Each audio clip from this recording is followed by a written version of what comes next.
There is finally hope in the Bears organization with Ben Johnson and Caleb Williams. So let's talk about their draft, their team, as well as their record position going to 2025. My name is Alex, and I'm going to be bringing you guys a lot of fun content. We are going to be doing a video every day from the 12th to the 12th. I've been doing once every 3 days, but it's time to wrap it up and start getting back into the flow of it for the season. My job just picked up big time, but I'm still going to be getting good content out for you guys. Starting out, let's talk about this draft class. This is a draft-focused channel. However, I do want to spread my wings a little bit and start focusing a little bit more on the NFL as well, being able to kind of spread my wings and have a little bit of a good time doing that because I know that you guys appreciate that. But for the draft class, starting out with the first overall pick, or the first pick of their draft, 10th overall, Colson Loveland. This was a surprise to many, including myself. I did not really expect this to happen. Initially, my gut reaction was like, ugh, which you can go and see all my live draft reactions. I streamed the entire draft, so you guys get to see that. But Colson Loveland initially was like, man, that's a bit early. Obviously, he was dealing with a little bit of some shoulder potential concerns. Obviously, he had a little bit statistical down year, but you can't put that on him. His offensive, the whole entire offensive system was absolute cheeks, right? You talk about losing J.J. McCarthy. It's not on Colson Loveland. However, I do think it was a little bit early, but when you put it through the lens of Ben Johnson, it's like, well, this is going to be the Sam Laporta role. I could see it really working. So I like him in that aspect. Again, it's the difference between this talent on its own, which some people thought was a true top 10 talent, but when you put it through the lens of how he would be used by Ben Johnson, I understand. And yeah, there's Cole Kmet there, but Cole Kmet is essentially a bottom end tight end 2 range, tight end 1 range. You can talk about him at his high end. That's going to be a little bit tough in order to justify that over someone who has a clear role in the offense that could be a legit true 1. Then we got Luther Burden in the 2nd round, and initially we're like, holy Toledo. I mean, Ben Johnson getting super weapons everywhere, and Luther Burden great after the catch. I mean, he's someone who has probably the best ball tracking skills, especially deep, which is going to be awesome to see if we're going to be able to see him deployed in that way. And we'll talk about the whole entire offense in a second. But he did fall there because of some concerns. Obviously, they're very similar to Shamar Stewart, which, I mean, Shamar's situation, it's definitely now currently a blend of the Bengals as well as his agent, but mostly on the Bengals. But for Luther Burden, there's a lot of character concerns. His agent, if I'm not mistaken, was his girlfriend/mom. And teams just, this is not coming from me. This is coming from people who I know who understand the situation better than I do. So I'm just regurgitating stuff that people told me. And basically, they just thought that it was dealing with them was a nightmare. And personally, I've never been a big Luther Burden guy. I understand the strengths that he brings to the table. However, I saw a lot of reps where I really thought they were very low energy, very poor motor from time to time, where you could tell he was taking reps off. I'm not a fan of that. Of course, then they end up, Ben Johnson and Ryan Poles talking about, well, if you're not trying, you're not going to be on the field. I'm hoping that ends up motivating Luther to play at 100% the whole time, because when he does, he is a top 20 player in the draft, top 10 player in the draft. So that could be a steal at number 39. Number 56, I didn't think that the NFL teams were as high on Ozzie Trapilo as I was, and technically speaking, they weren't. But Ozzie Trapilo, to me, I didn't think he was being taken on day 2. I thought he might have been an early day 3 selection. He goes at 56 overall, the tackle from Boston College. I got to see him in person when I'm here at SMU, so I got to go to the game and see him up close and in person. He was awesome there. On tape, he's just as good. And in Mobile, I got to see him in person as well. He passed the eye test every single time. I think this dude's going to be a superstar. The question is, are you going to be having doubts about Darnell Wright's future because he's a right tackle, Ozzie Trapilo? Or are we going to really trust Ozzie at that left role? We'll see what happens over the season in terms of even in the preseason, what they're trying to plan on playing him at. But, you know, that transition from right to left is not super easy. Of course, with Braxton Jones up for a contract, which we'll talk about, it is a bit of a concern for that spot to be filled. And when you spend a 2nd round pick on a tackle, one of those right tackles is going to have to play the left. So we'll see if one can end up making it work. And then again, another 2nd round pick. We end up getting Shamar Turner at 62nd overall. Shamar is a freak athlete. To me, coming into the year last year around this time, Shamar is my number 35 player on my board because he was a hybrid edge defender and defensive interior. The big problem for me was that I didn't really like him on the interior. He was definitely a mismatch, and that his athleticism and explosiveness show through. He's absolutely a dynamic athlete on the field. However, I thought he was more effective as an end. I'm not a huge fan of that move, personally. I think it could end up working out. I think it is an upgrade. But remember, Zach Pickens was an early third, if I'm not mistaken. So this is a range where we're talking about there are legitimate misses, even in the Bears' recent history on the defensive interior. Not saying Zach Pickens himself is just buns or anything. I still think there's definitely some juice in the tank there. But when we're talking about what you want from an early third, late second round pick, it's pretty obvious you do not, a couple drafts later, want to end up still spending those high value picks on those positions. Then in the fourth round, this came out of nowhere. Ruben Hippolyte the second. I studied about 300 players in last year's class. He was not one of them.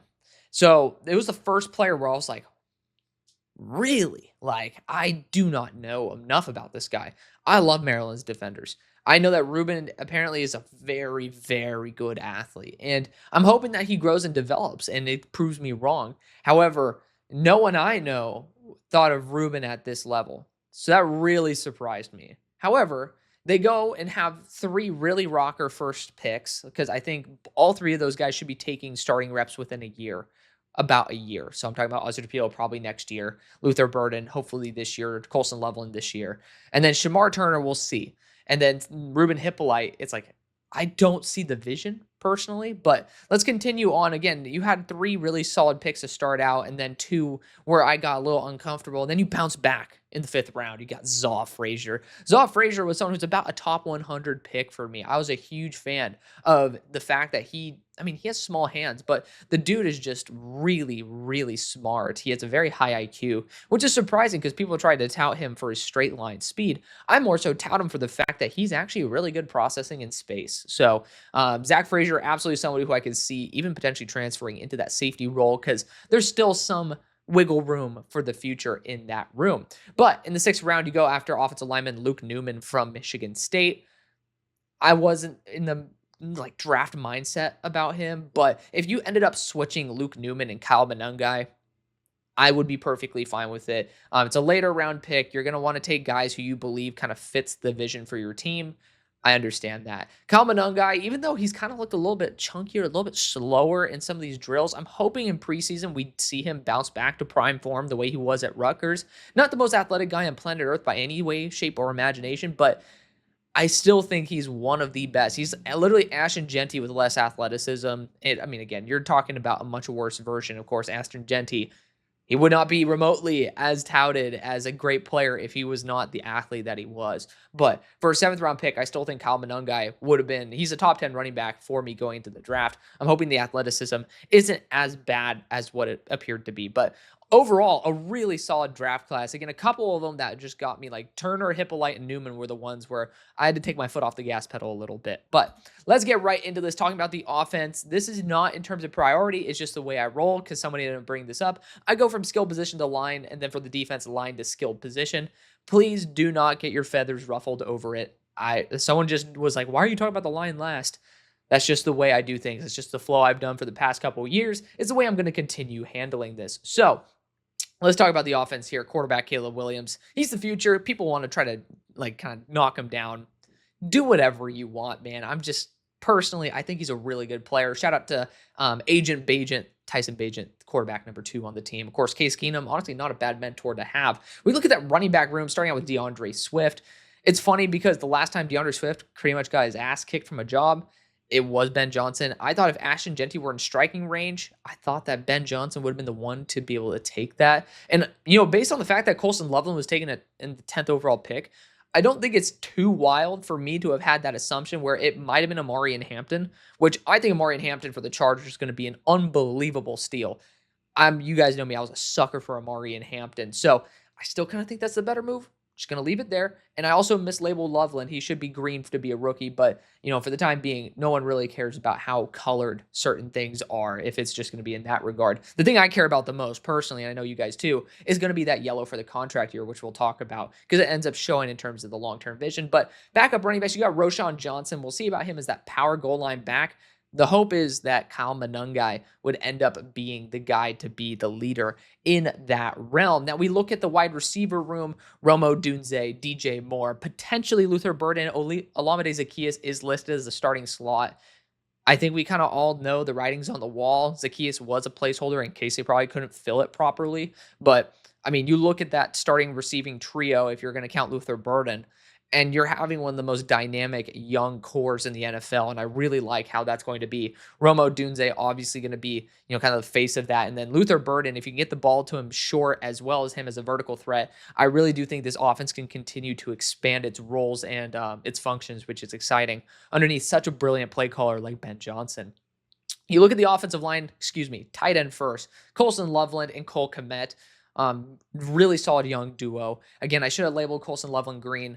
For the time for both you and me, no one gives a shit. I'm going to leave it as is. It's also a staple of my videos to make one graphical coloring mistake. That's just the way I roll. But you look at the offensive line here, and again, it's not because I think they're less valuable. I'm actually someone who thinks the exact opposite. I could care a little bit less about the weapons if you have a shit offensive line. Dolphins. But I'm going to talk about the offensive line now because that's just the way we roll. Tackles. Braxton Jones, Darnell Wright, of course, backing them up. And listed at left tackle per Our Lads. Our Lads ain't in, they aren't in the know the way that, maybe I'm trying to suggest they are. But it is just really easy to be able to keep one site that projects things. It's good to be able to have a little bit of a vision. I still say Ozzie Trapilo is going to be listed as a tackle because he's a true right tackle from college. I would not project him to be an immediate left tackle. However, that is the role that appears to be opening. And I don't think they're going to be cross-training Darnell Wright. It's a lot easier to cross-train someone who's on the bench and who's super young. So, I mean, Trapilo has one of the best anchors in the entire class. I think he'll be a great left tackle if he ends up actually pretty much adopting said cross-training correctly. But Wright and Jones, honestly, not bad tackles at all. I mean, we're at the point in the NFL that not many teams are genuinely vacant at tackle, to where like Darnell Wright might be a number 30 overall tackle in the NFL, but that's just because we have so many talented NFL tackles. You can talk about him as a top 15. You can talk about him as a top 45. It's just there's a lot of debate because there's a lot of really quality tackles. That's been such a focus for a lot of teams. Braxton Jones kind of very much in that mix. A little bit unreliable. A lot of people were talking about potentially tackle first with Will Campbell.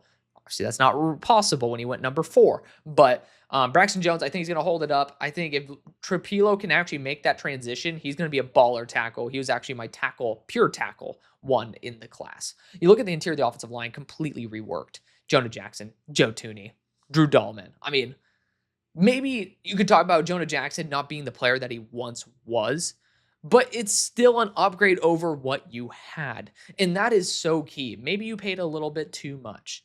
Who gives a crap? At the end of the day, if you upgrade and you have the money in your pocket and your money gets replenished every year, you can make those decisions. And if it doesn't work out, if you didn't make the move, you're probably in the same situation. But if it does work out and you get the Jonah Jackson that, was at the creme de la creme that he once was, you really are in business. Joe Thuney, talk about someone who's great for these young offensive linemen to have around, someone who's a seasoned veteran, a Super Bowl champion.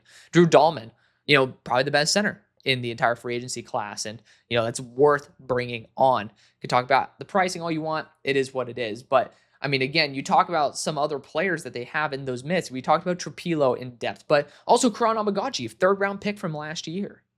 That's someone who they're still developing as well. He's a crazy athlete. I wasn't the biggest fan of actually how good that was one of the picks that I just kind of felt uncomfortable with for the Bears. I thought it was like, hey, you're going to train him up for 2 years behind Braxton Jones. That's fine with me. We saw that Amagaji has some room to grow. Maybe there's going to be a room for him at guard. Let's just say Jonah Jackson doesn't work out, even though Karan is an absolute mountain of a man. Maybe there is going to be an Andreas Pete style role there for him because he's a really fun player, good athlete as well. But besides that, I mean, there's nothing really else to talk about. One of my biggest issues when you're talking about the depth in the wide receiver core is that like Tyler Scott doesn't get me going. Devin Duvernay, new addition, doesn't get me going. I would say it's a lot of star power at the top. And we're going to talk about the defense right now. A lot of star power at the top as well, with not that much beneath, which bothers me. The depth on this whole entire team is a little bit scary. And yes, the new organization who came in kind of cleaned house, kind of setting up the vision for what they want.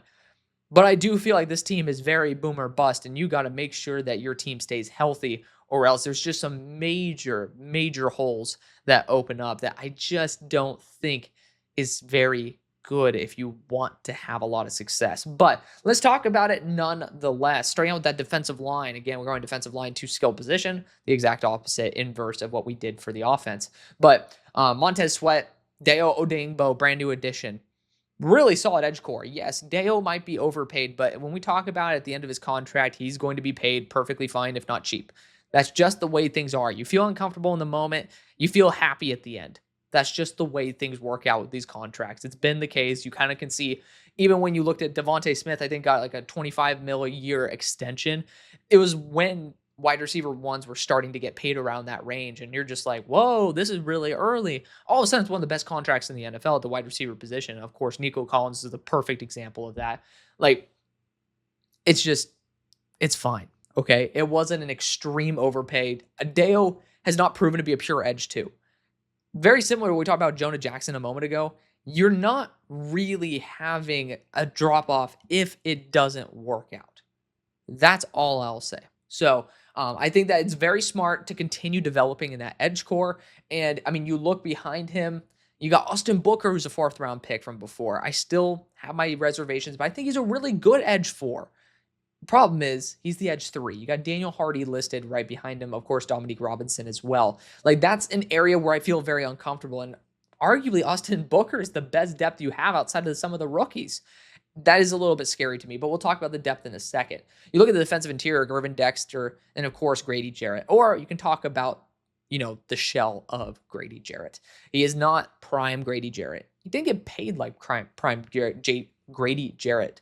Say that 10 times fast. But, regardless, he is somebody who is a very solid veteran to be able to coach more young and explosive players. Again, we talked about it earlier. Shamar Turner is a freak athlete, but he is also extremely raw. When you have someone like Grady Jarrett, even if he cannot play to the level of what he used to do, he is still the same person that he used to be. So he's very good has someone to be able to mesh, be able to mold with these guys. And I really like that. Again, you talk about Zach Pickens, who again, not even listed, like Andrew Billings technically is listed higher than Zach Pickens. Same thing with Shamar Turner above Zach Pickens.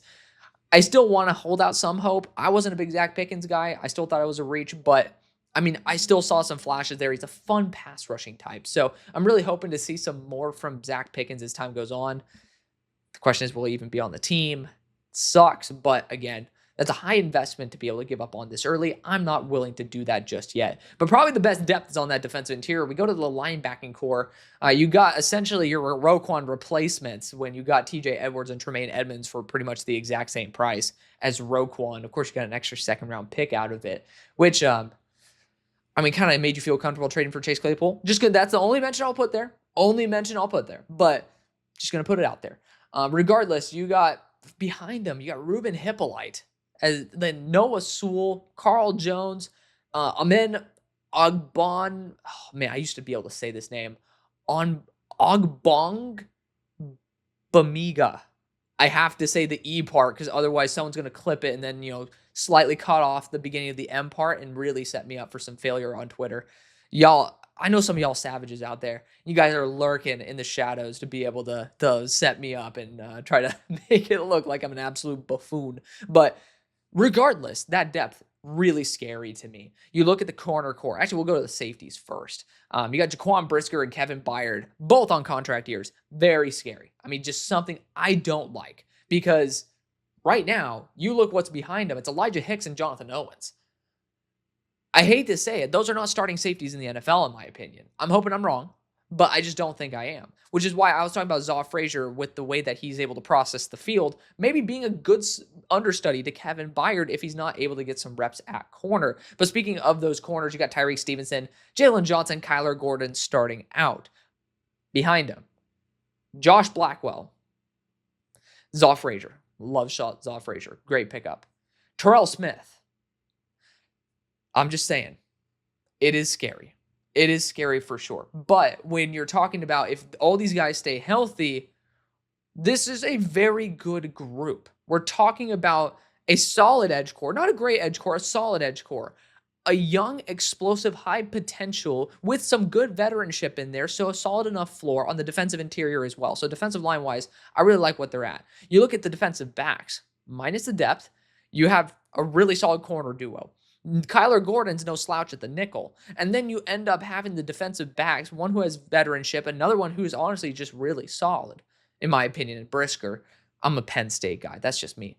And then you have really solid linebackers for the most part. Again, the NFL teams, I got to say, linebackers are one of the hardest positions to get right. So it's tough because the one linebacker you let go is the consensus linebacker 2/3, depending on what you think of Bond in the NFL. That's tough to, digest. But granted, I would rather have Edmonds and Edwards personally than one of the two and then Ruben Hippolyte starting. It's a pretty big drop off. But that all said, really good team. But let's get to the next part of this episode, which is the records predictions, where we're going to get every single game graded out for y'all and being able to predict what you guys are going to do. Okay, so I ended up realizing that I'm supposed to do the Browns and Bengals before this, but I got too excited. So, you know what? We're going to spoil the Browns and Bengals. Technically not, but this is going to be a little bit of a spoiler for them. I'll release this video after I release those two, but that's between you and me. All right, let's talk about this, though. Starting out with, week number 1, you're facing a young, early squad there with the Vikings, and you're actually very similarly being able to have a whole entire organizational shift. We're talking about J.J. McCarthy, like new leadership, essentially, over in Minnesota. We're talking about, on the Chicago side, a whole entire new leadership in terms of coaching. I feel like similar to how we saw the Saints, and I'm not trying to say y'all are the Saints, but Saints last year, how they came out red hot with the coaching. I think that the coaching aspect can come out a lot more guns blazing with a shift rather than the quarterback situation. So if that makes any sense, I'm going to be rocking the Bears at home in week number 1. Also, it's Ben Johnson's first game at home. Now, we face the Detroit Lions at their home in week 2. Here's the thing. You have someone who knows this defense, knows how to play against this defense. And this is a huge game for Ben Johnson.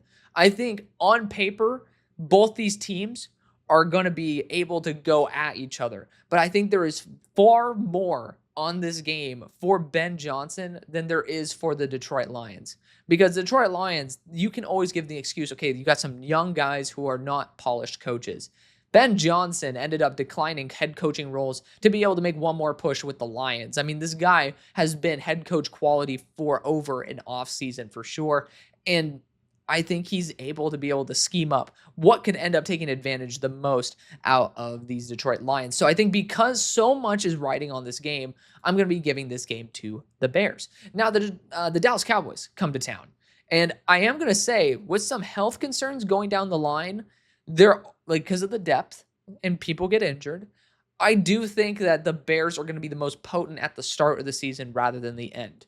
I'm not going to say that's going to massively shift things because projecting injuries is just an absolute headache, but it is unrealistic to say, oh, I'm not going to think about it at all. But the Cowboys come to town. Now, the Cowboys, Dak's going to be coming back, which is good. Good for the team. They're explosive. It's going to be it's going to be a bout, man. Like, it's not going to be an easy game. The Cowboys are still a very, very good organization. I'm going to go with the Bears. I think you start out red hot, 3-0 to start out the year. You could talk about 2-1. I get it. I think that's logical. I got a hiccup, but I think that's perfectly logical to say the Lions should win. My thought process is when there's just more riding on the line and you're close in talent level, I'm going to give it to a team who will probably have more at stake. Of course, I'm not saying Dan Campbell is going to be like that. Is not going to be like that. He's going to definitely want to prove that Ben Johnson's not the reason for it. But similar to how Matt Patricia, when he ended up going to the Lions, ended up beating, again, not going to say it's a 1-1, but ended up beating Bill Belichick.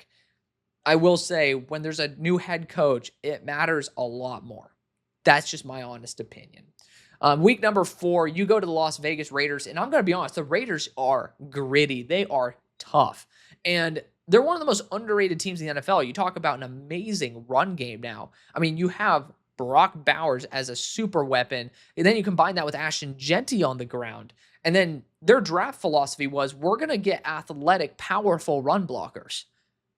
They're built to run. They have their Marshawn Lynch. They have Geno Smith, who is a polished veteran. You have Jack Bech, who in my opinion was the best wide receiver in the class. I know nobody else thinks that, but he's one of the best. A lot of people like him as that day 2 player, and he is someone who should be an immediate number 2. if not number one. You don't need to be the number one, though. You got Brock frickin' Bowers. And of course, you got Michael Mayer in there as well. The problem with the Raiders is the defense, in my opinion. They are a little scary in terms of that secondary. I do think it's a mismatch. I think you start out the year 4-0. And you go into the bye week, everything is amazing. It's peaches and rainbows. You go into week number 6, and you're fully rested. I mean, you're like, holy shit, we're doing great. And then you go on Monday Night Football, the number 1 pick versus the number 2 pick. And I honestly think that we got to go a little RNG here. I normally give it to the team on the bye, but I do think that when you have such a high and then you hit a bye week, there might almost be a little too much of a high. You got the green out, so to speak. I think that you get a little bit humbled. And that's good. You need to be humbled a little bit. You're in primetime against primetime Jaden Daniels. And even though Jaden has an inferior team, he has really polished coaching. And he also is damn good. So I'm going to say that there is going to be some, even with the shift, because I'm a sucker for the teams coming off byes, having the upsets. I'm going to say we give it to Washington at home. I think the Saints are absolute cheeks. I hope I'm wrong, because I personally like New Orleans. I really do. I don't know why I like them that much. I really like Drew Brees. I was a sucker for Drew Brees, but I'm going to give it to the Bears. I mean, you're at home. You're coming off your first loss. That's another thing that gives you some energy. And then you face a Ravens team, and this is cumulative. You face a Ravens team coming off a bye. I'm sorry. They're better than y'all. They are. You can end up trying to pull it out. Pause. You guys can try to pull out a an upset, but I would say it's tough. And then we're talking about, what time of year is this? This is November time. It's up in the north. We're talking about Baltimore and Cincy. You're going to be beating the hell up. You're going Baltimore fully rested and then Cincy. Cincy is a worse team, in my opinion. However, I'm going to give it to the Bengals. They're at home. Again, it's the AFC North, so it's always going to be a gritty game. And you need to have a little bit of an ass whooping from time to time, but that only gives you the propellant to go forward and do better. I think you end up kicking the Giants' ass in week number 10. They might have a superior defensive line. They might have coaches that have more on the line, but I still think you're at home. It ain't pretty there either. It's November. It's a windy city. But on top of that, I think that you guys are just going to be a little bit better with a little bit more energy behind having a 2-loss streak when everyone's saying, oh, they were frauds at the start of the year. They lost 3 of their last 4. Yeah, eat this, all right? Like, that's the type of vibe. And like, ew. I just ended up seeing the week 13 and 14 is not going to be fun. But you end up playing the Vikings, and you're in division. It's fair to say you guys should probably be splitting, right? You face them week 1, you give them a nice little ass whooping. But the Vikings, I do think that this is a game where I'm going to give it to them, because I do think in division games, if the talent is close enough, it's absolutely feasible in order to have that split. And being at home is a really big factor to me. I mean, I know that the odds aren't really stacked against it, but I'm going to miss on like maybe 1 or 2 of these games at home and maybe miss 1 or 2 that are away. So they all might balance each other out, all right? But I do think that the Vikings are a very talented team. They have really solid coaching. They're going to be able to scrap it out. And with JJ, they're going to have enough momentum to where I think Kevin O'Connell can utilize the offense properly. But you go to Philly on a Friday night game. I think it's Amazon Prime. Shout out to them. I mean, they have some good shows on Amazon Prime. That's all I got to say. And they had Wolf of Wall Street. That's what I've been watching. But I'm going to give it to the Eagles. The Eagles are just a grittier, more powerful super team. Then you face the Green Bay Packers at home at Lambeau, coming off a mini bye. Gonna be honest, the Bears are ass. Like, look at this. They're gonna say, oh, since their bye week, they've lost 1, 2, 3, 4, 5, 6 games. Well, guess what? That's enough momentum for them to be like, oh my God, we are getting our ass kicked. Screw the Browns. I mean, I'm going to be honest. The Browns yeah, I would have given it to you regardless if I was doing the Browns video or the Bears video. But you also are going to split it with the Packers, because I also think you guys are talented enough to compete with a team that could be Super Bowl bound. Then you face the Niners in Santa Clara. This year is the year of the Super Bowl in Santa Clara. I think that you guys are gonna take that W. You guys are gonna take the W there. I think the Niners are just still a bit underdeveloped. There's a lot that's just very uncomfortable for me with San Francisco at the moment. And maybe this is a game that I'll flip, but I do think that you guys will end up still splitting with the Lions. They're going to come off a mini bye. It's the last week of the year. You're coming off a 3-win streak, and I'm going to be giving it to them. So it gives you guys a 10-7 record, which I think is perfectly adequate. And honestly, what if I were to like kind of in my head say what I think the Bears will end up getting? I think you guys are going to scoot into the playoffs with 10-7. That's what my gut would have said. And I think that's exactly how this ended up turning out. And I feel very good about it. There's going to be maybe a game where I said y'all lost, where y'all are going to win. Maybe that Vikings game, maybe you sweep the Vikings. But maybe there's those games where, maybe the Lions can sweep you. There's going to be some differentials there, but let me know what you differentiate an opinion on this video. Thank you again for supporting the show as always. Love you. See you later. Peace.